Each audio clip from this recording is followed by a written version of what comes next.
All right, hey, it's Austin here with another Plebdevs tutorial, and this one is going to be over JavaScript. So I'm going to try and take about 15-20 minutes to give you just a quick tutorial on JavaScript that will get you up and running and building your first dynamic web page with JavaScript. So it's pretty exciting. So let's get into it.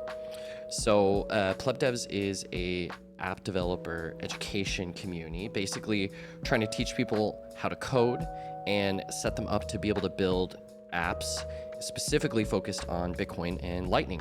And so you can go to plebdevs.com, and we've got these two courses here, Lightning Wallet Frontend and Lightning Wallet Backend. And this first front-end course will teach you how to code, and it will actually have a lot of what we're covering today, but in more detail. It'll teach you how to code and get you to the point to where you're building your first Lightning wallet. And then we move in and learn backend from scratch, learn how to build a server, a database, and set up your own Lightning node.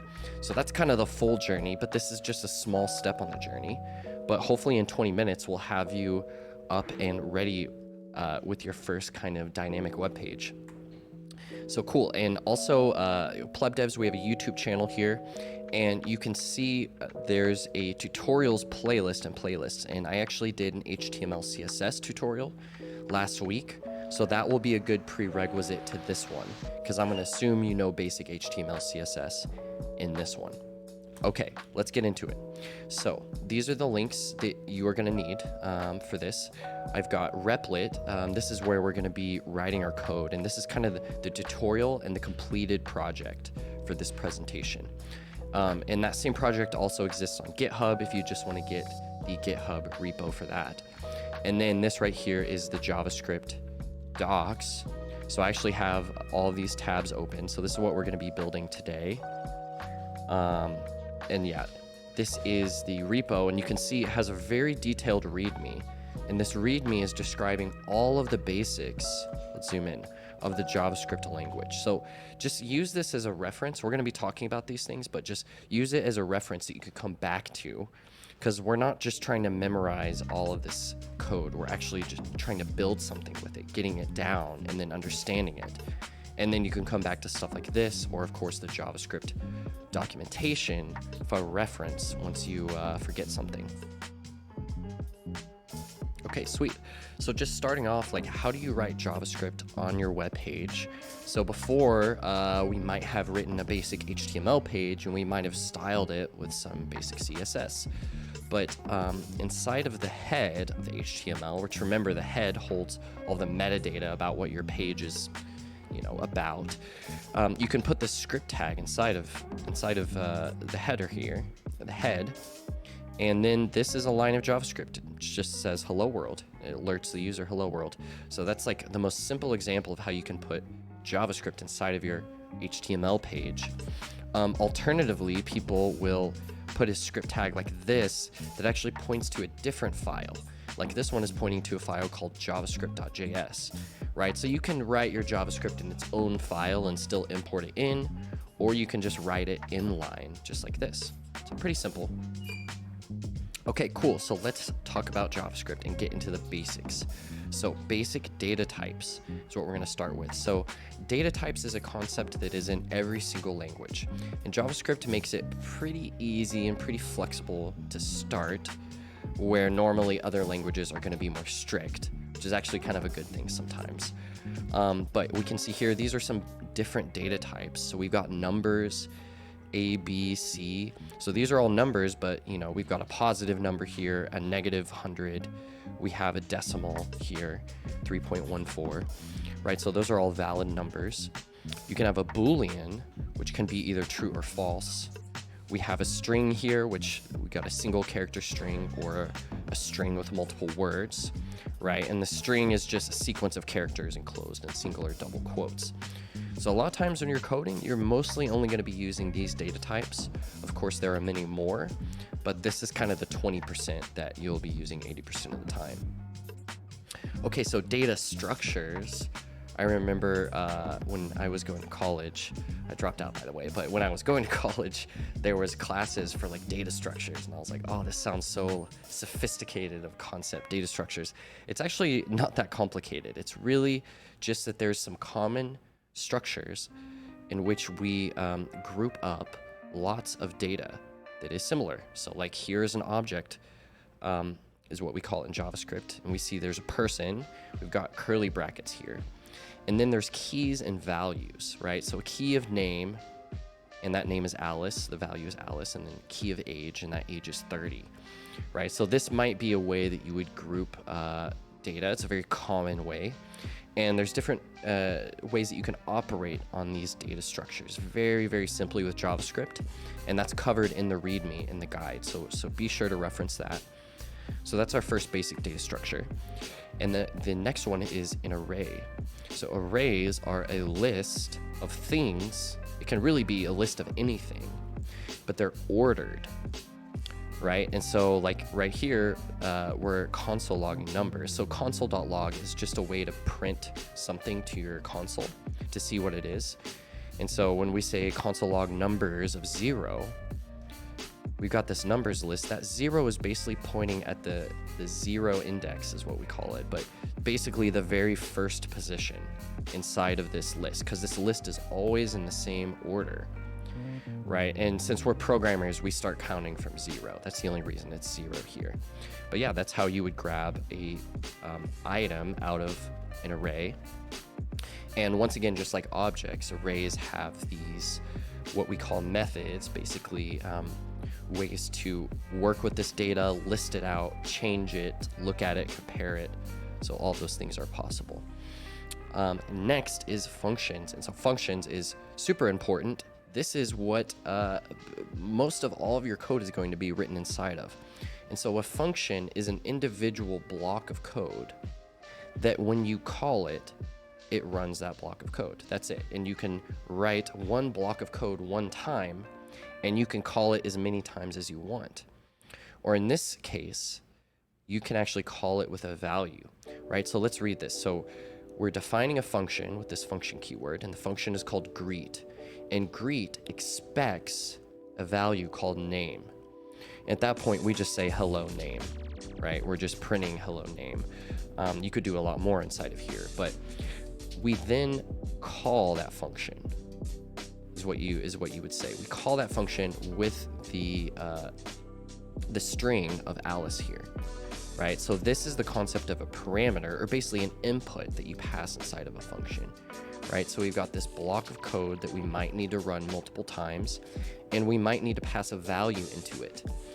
This could be a function maybe called sum, and you pass in two different numbers, and it will just return to you the sum of those two numbers, right?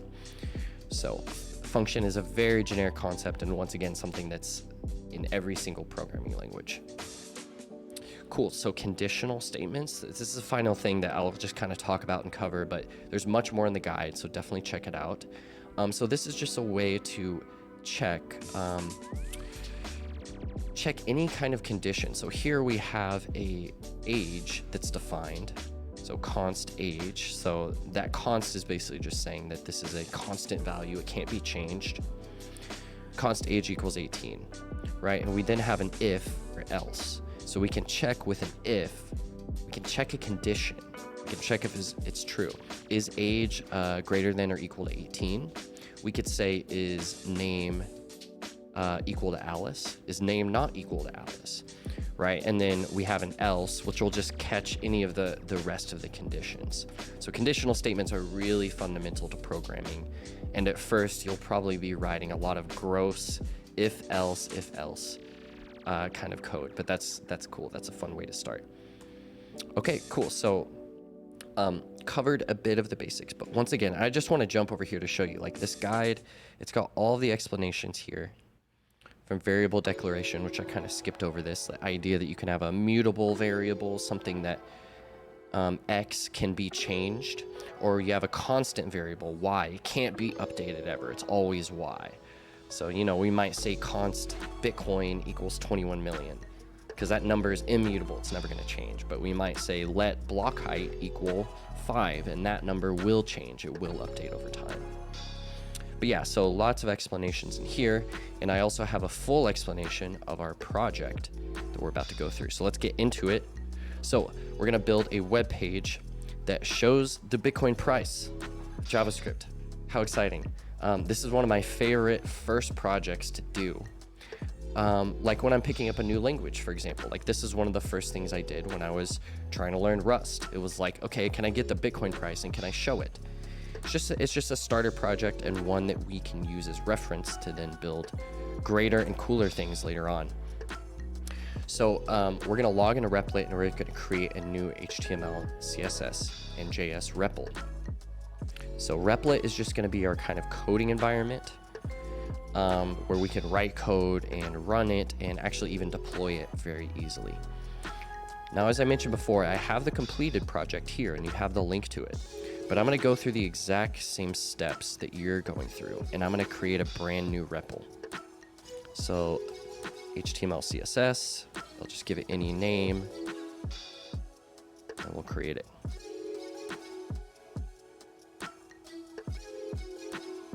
Cool. So here's our basic HTML document. We're linking in a styles file, but there's no, well, I guess we got height and width here, but there's no real styles. We're not going to style much this time, but yeah, so this is our starting point, just like last time at the HTML CSS tutorial. Great, so let's start to put in the code. So first we're going to add in our HTML body with a span for price that we will update with JS, right? So we have this body, and remember the body is what renders on the web page. It's what the user sees, whereas the head is just metadata. So we have a header here saying current Bitcoin price, and then a p tag. The current Bitcoin price is this span, which this span right now is absolutely nothing, but we're going to use JavaScript to actually insert the price into this element here. But to start, let's just paste this in, and we'll save it and we can run it. Okay, and there's our body, but no Bitcoin price yet. So next we're going to create a script tag in the head of the HTML with our fetch Bitcoin price function definition. Okay, so we're going to open up a script tag so we can write some JavaScript, and then we're going to define a new function here for fetching the Bitcoin price, and all of our logic is going to live inside of this function. So let's just put this inside of the head here. Cool. So we have an empty function. It's a start. And that won't change any of the look of the page yet. Okay, so next we're going to put in our entire fetch Bitcoin price function. And let's just copy this, and I'm going to walk you through it. So I'll paste this over right here. And you can see in the green, these are comments, basically little notes from me to you explaining everything that's going on. So what's happening here is, so we're defining this function. Now we have to make an API request. So what does this mean? I talk about this in the document here. Let's see what I wrote. So I was smarter earlier. So API calls, API stands for Application Programming Interface. It's basically just an interface to request data and to post data. Is a way for different software systems to communicate with each other. Yeah, that's a pretty simple way of putting it. In this example, we are making an API call to the Coinbase API to fetch the current Bitcoin price. We use the XML HTTP request object, JavaScript, to send a request to the API endpoint, which is just a URL, and receive the response. Right, so Coinbase has a server that we can access on a specific URL. And not only can we access it, we can ask for certain data from it, and we can actually post data to it if we had anything to post, but we don't. So the API is like this concept of a server that you as an individual developer can interact with. And we interact using XML or HTTP, which are just the primary web protocols for fetching data and posting data. So I know this maybe seems complicated over your head, but let's just get this working, and you'll be able to see it in action and kind of dissect it from there. And I think it'll make a lot more sense.